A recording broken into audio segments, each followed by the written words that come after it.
উন্নয়ন সহযোগীদের কাছ থেকে মোট $1.9 বিলিয়ন 5টি ঋণ প্রস্তাব অনুমোদন দিয়েছে সরকার। এর মধ্যে প্রায় $1.6 বিলিয়ন কঠোর শর্তযুক্ত বা নন কনসেশনাল ঋণ, যার বড় অংশই বাজেট সহায়তা হিসেবে ব্যবহার হবে। সংশ্লিষ্টরা জানান, অনুমোদিত ঋণের মধ্যে প্রায় $1.3 বিলিয়ন সরাসরি বাজেট সহায়তায় ব্যয় করা হবে, যা চলমান আর্থিক চাপ মোকাবেলায় সহায়ক হবে।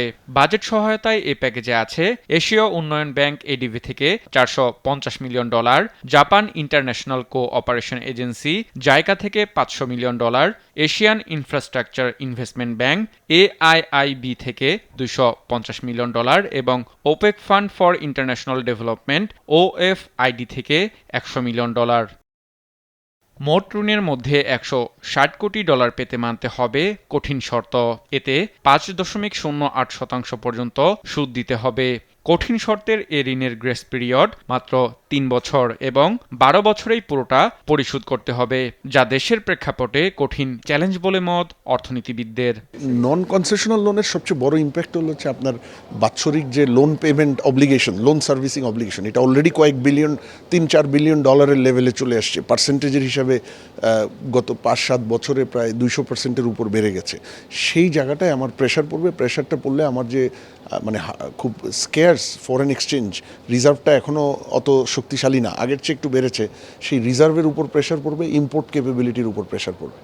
এজন্য রাজস্ব আয় বাড়ানোর পাশাপাশি সরকারের পরিচালন ব্যয় আরও কাটছাট করার পরামর্শ দেন তিনি।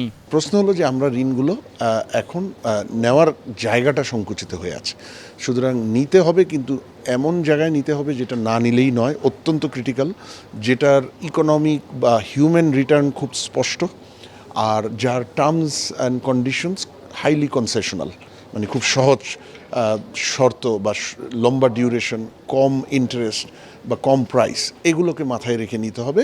সেটাই হলো আমি মনে করি এই মুহূর্তের মেইন প্রায়োরিটি। যথাসম্ভব বিদেশি ঋণ নির্ভরতা কমিয়ে সাশ্রয়ী বাজেট প্রণয়নের তাগিদও দেন এই নীতি গবেষক। আরাফাত ইসলাম, দেশ টিভি, ঢাকা।